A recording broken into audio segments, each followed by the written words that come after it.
قتل کرنا بڑا گناہ سمجھتے ہیں، نماز کا چھوڑ دینا قتل سے بڑا جرم ہے۔ سجدے ہی کا تو انکار کیا تھا شیطان نے کوئی زنا کیا تھا، کوئی قتل کیا تھا، کوئی شراب پی تھی، کوئی جوا کھیلا تھا، کیا کیا تھا؟ کوئی شرک کیا تھا۔ شیطان سجدے کا انکاری ہوا، ایک سجدے کا انکار کر کے وہ ہمیشہ کے لیے مردود ہو گیا۔ اس مسلمان کو ہوش نہیں ہے جو روزانہ دن میں 5 دفعہ 20 سجدوں کا انکار کیے بیٹھا ہوا ہے، اور پھر آرام سے روٹی کھاتا ہے، آرام سے چائے پیتا ہے، اور آرام سے کہہ لگاتا ہے، اور آرام سے اخبار پڑھتا ہے، آرام سے بیوی کے پہلو میں لیٹتا ہے۔ ایک سجدے کا انکار ہو کر شیطان ہمیشہ کے لیے مردود ہوا۔ جس نے فجر کا انکار کیا سجدوں کا، پھر ظہر کے سجدوں کا مذاق اڑایا، پھر عصر کا مذاق اڑایا، پھر مغرب اور عشاء کا مذاق اڑایا۔ گھر میں نماز پڑھنا بھی چلو نہ پڑھنے سے تو بہتر ہے، پر یہ بھی نماز کا مذاق کی ہے۔ اور 8ویں دن سر پہ ٹوپی رکھ کے آیا۔ 8 دن جس نے اتنے سجدوں کا انکار کیا، وہ اس بات سے نہیں ڈرتا کہ کہیں اللہ اسے مردود نہ کر دے، تو کیا ہوگا اس دن جب جن بچوں کی خاطر یا جس نفس کی خاطر اللہ کے بغاوت کی کہ اٹھا نہیں جاتا، آیا نہیں جاتا، گرمی بڑی ہے، سردی بڑی ہے، اندھیرا بہت ہے، کیا قبر کے اندھیرے یاد نہیں ہیں؟ کیا قبر کی گرمی یاد نہیں ہے؟ کیا جہنم کی آگ بھول گئے؟ کیا جہنم کے عذاب بھول گئے؟ کیا جنت کی نعمتیں بھول گئے؟ وہ اللہ کا کلام بھول گئے، وہ اللہ کا دیدار بھول گئے، وہ اللہ سے ملاقات بھول گئے، وہ محبوب خدا کی محفل بھول گئے۔ یہ کیسا اسلام ہے؟ یہ کیسے پتھر دل ہیں جو کمانے میں تو ایسے مست ہوئے کہ ہوش نہیں، اور جب اللہ بلائے تو ایسے غافل ہو جائیں، نہ بوڑھے پر جوں رہیں گے، نہ جوان کو ہوش آئے، نہ کسی عورت کو ہوش آئے، نہ کسی مرد کو ہوش آئے، نہ بازار بند ہوں۔ ارے میرے بھائیو، حکومت سے پیسہ بچانے کے لیے ہڑتالیں کی، 20 دن بازار نہ کھولے، نماز کے لیے اگر دکانیں بند کرتے تو آج اللہ تعالیٰ آپ کو ہر ظالم سے باہر نکال دیتا۔ کوئی ظالم نہ آپ کے مال پہ ہاتھ ڈالتا، نہ آپ کی عزت و آبرو پہ ہاتھ ڈالتا۔ دن دہاڑے ڈاکے پڑے، کیوں پڑے؟ کہ ہم باغی ہو گئے، ہم نے اللہ سے بغاوت کر دی۔ کیا جمعے کے دن صرف اللہ بلاتا ہے؟ یہ جمعے میں اتنے کیوں آتے ہیں اور باقی دنوں میں کیوں نہیں آتے؟ یہ کیسی وفا ہے؟ اور ایسا وفاؤں والا اللہ کہ زمین بولے اے اللہ اجازت دے میں گلستان کالونی کو نگل جاؤں، سمندر بولیں مولا اجازت دے ہم چڑھ جائیں، فرشتے بولیں اے اللہ اجازت دے ہم انہیں ہلاک کر دیں۔ اور جس کے سجدے کا انکار ہوا پڑا، جس کا 8 بازاروں میں جس کی شریعت کا مذاق اڑایا جا رہا، وہ جس کوئی غیرت خود جوش میں آ رہی کہ یہ میرے بنے ہوئے گندے پانی کے بنے ہوئے نطفے سے بنے ہوئے، میری غذا کھا کر، میرا رزق کھا کر، میری ہواؤں سے زندہ، میرے پانیوں سے زندہ، میری روٹی سے زندہ، میرے دیے ہوئے گوشت سے زندہ، میرے دیے ہوئے نظام سے زندہ، یہ میرے ہی منکر بن گئے۔ 1500 روپے کا ملازم آپ کو چائے کی پیالی نہ دے تو آپ کہتے چل چھٹی کر، ہم کوئی اور رکھیں گے۔ اور جس نے اتنا بڑا وجود بخشا، آنکھوں میں چراغ جلائے، کانوں میں فون لگائے، دماغ میں برق کی روئیں دوڑائیں، دل کو دھڑکایا، سارے بدن کے تک خون پہنچانے کا نظام چلایا، پھیپھڑوں کی فیکٹریاں چلائیں، رگوں میں خون پہنچایا، ہڈیوں کو غذا پہنچائی اور آنکھوں کو غذا پہنچائی، بالوں کو غذا پہنچائی، زبان کو بولنے کی طاقت دی، دانتوں کو کاٹنے کی طاقت دی، دو وہاں نالیاں لگائیں، سانس کی الگ کر دی اور معدے کی الگ کر دی، اور وہاں پردہ لگایا، جو غذا منہ میں جائے تو معدہ کھل جائے اور پھیپھڑے کی طرف جانے والی نالی رک جائے۔ جو اللہ اتنی حفاظت کرے کہ آپ کا لقمہ آپ کے معدے میں جائے، وہ دو ہی تو یوں ساتھ ہیں بالکل یوں ایک ساتھ، اور وہ اللہ اتنی طاقت والا کہ سانس کی نالی بند کرے اور معدے کی نالی کا منہ کھولے اور غذا کو منہ میں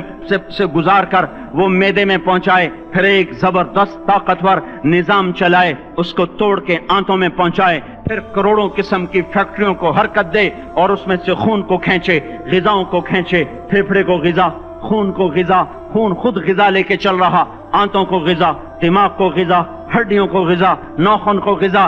ایک ناخن کھینچ لے تو ہم کیا کریں؟ کیا میرے مولا کا نظام ہے؟ یہ ہمارا قبرستان ہے، مردہ سیل باہر نکل رہے اور ناخن کی شکل میں باہر آ رہے، پھر آگے جا کے اور سخت ہو رہے، تھوڑا سا ناخن زیادہ کٹ گیا، سارا دن سی سی کرتا ہے، سارا دن ہائے ہائے کرتا ہے، یہی ناخن میرا رب کھینچ لے تو ہم تو ایک ناخن کا شکر ادا نہیں کر سکتے، یہ جوڑ بنا دیے سیدھا کر دے تو ہم اسی کا شکر ادا نہیں کر سکتے۔ میرے بھائیو، یہ سب کچھ کر کے پھر ہم اللہ کے باغی ہو جائیں، ہے کوئی عقل میں آنے والی بات؟ ہے کوئی سوچ بچار کی بات کہ 1500 صرف دیے اور اس نے چائے کی پیالی نہ دی تو نکال دیا، اس نے گاہک کو ڈیل نہیں کیا تو نکال دیا، اور یہ وجود کہاں سے خرید کے لائے؟ یہ زمین کس نے بچھا کے دی؟ وَالْأَرْضَ وَضَعَهَا لِلْأَنَامِ، اے میرے بندو میں نے ہی تو تمہیں بنا کے دی، فَاكِهَةٌ، دیکھو میں نے تمہارے لیے پھل نکالا، وَالْحَبُّ ذُو الْعَصْفِ وَالرَّيْحَانِ، میں نے ہی تمہارے لیے غلہ بھی بنایا اور بھوسا بھی بنایا، فَبِأَيِّ آلَاءِ رَبِّكُمَا تُكَذِّبَانِ، میری کیوں نعمتوں کو جھٹلاتے ہو؟ کیوں میرے باغی بنتے ہو؟ کس کس کا انکار کرتے ہو؟ دیکھتے نہیں ہو رب المشرق والمغرب، رب المشرقین والمغربین، میں تمہارے مشرق کا بھی رب ہوں، مغرب کا بھی رب ہوں، شمال کا بھی رب ہوں، جنوب کا بھی رب ہوں۔ فَبِأَيِّ آلَاءِ رَبِّكُمَا تُكَذِّبَانِ، پھر بھی تم میرے باغی ہو گئے، پھر بھی مجھے میری نعمتوں کو جھٹلاتے ہو۔ خلق الانسان من صلصال کالفخار وخلق الجان من مارج من نار، تمہیں مٹی سے بنایا، جن کو آگ سے بنایا۔ میری فَبِأَيِّ آلَاءِ رَبِّكُمَا تُكَذِّبَانِ، کیوں مجھے جھٹلاتے ہو؟ کیوں میری نعمتوں کا تم انکار کرتے ہو؟ تمہیں پتہ نہیں ہے کہ میں نے دو پانی چلائے، ایک کڑوا ایک میٹھا، بینہما برزخ، ان میں پردہ لگایا، لا یبغیان، تاکہ کڑوا پانی میٹھے میں نہ چلا جائے، اگر میں پردہ ہٹا لوں تو کڑوا میٹھے میں چلا جائے تو پھر نہ کوئی تمہیں حکومت کا پانی میٹھا ملے نہ زمین کا پانی میٹھا ملے۔ فَبِأَيِّ آلَاءِ رَبِّكُمَا تُكَذِّبَانِ، تم دیکھتے نہیں ہو تمہاری کشتیاں میرے اتنے بڑے سمندر میں آرام سے کراچی سے چل کر نیو یارک تک چلی جاتی ہیں، اور میں طوفانوں کو روکتا ہوں، موجوں کی لگام کو لگام دیتا ہوں، پانی کو تھام کے رکھتا ہوں کہ تمہارے تنکوں جیسے جہاز میرے ایسے محیط اور خوفناک سمندروں پر ایک کنارے سے چل کر دوسرے کنارے تک چلے جاتے ہیں۔ فَبِأَيِّ آلَاءِ رَبِّكُمَا تُكَذِّبَانِ، تمہیں پتہ نہیں ہے تم سب مر جاؤ گے اور تمہارا رب ہمیشہ باقی رہے گا۔ فَبِأَيِّ آلَاءِ رَبِّكُمَا تُكَذِّبَانِ، تمہیں پتہ نہیں ہے کہ ہر روز اس کی شان جدا ہے، كُلَّ يَوْمٍ هُوَ فِي شَأْنٍ فَبِأَيِّ آلَاءِ رَبِّكُمَا تُكَذِّبَانِ، نہیں سنتے ہو؟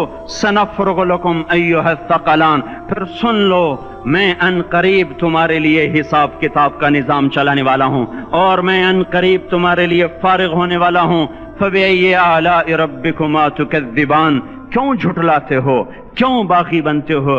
اے انسان ہوش میں آ، اے جنات ہوش میں آ، تمہیں اپنے رب کے نظام کا پتہ نہیں ہے کہ اس نے جہنم کو بنایا ہوا ہے، اور وہ دن تمہیں یاد نہیں ہے کہ آسمان وردتن کالدہان، اور یرسل علیکما شواظ من نار ونحاس فلا تنتصران، تم میں آگ کی مار، تمہیں پانیوں کی مار، تمہیں جہنم کی مار کوئی بچا سکتا ہے؟ فَبِأَيِّ آلَاءِ رَبِّكُمَا تُكَذِّبَانِ، تمہیں پتہ نہیں ہے کہ اس دن مجرمین پہچانے جائیں گے، ان کے چہرے کالے ہوں گے، آنکھیں کیری ہوں گی، ہاتھ بندے ہوں گے، پاؤں جکڑے ہوں گے، گردن میں توق ہوں گے۔ فَبِأَيِّ آلَاءِ رَبِّكُمَا تُكَذِّبَانِ، تمہیں پتہ نہیں میری دوزخ بھڑک رہی ہے اور لپک رہی ہے اور جھپٹ رہی ہے اور پکار رہی ہے، هل من مزید، هل من مزید، اے اللہ اور لے آ، یا اللہ اور لے آ۔ فَبِأَيِّ آلَاءِ رَبِّكُمَا تُكَذِّبَانِ، تمہیں کیا ہو گیا؟ تم کیوں میرے باغی ہو گئے؟ تم کیوں جھٹلاتے ہو؟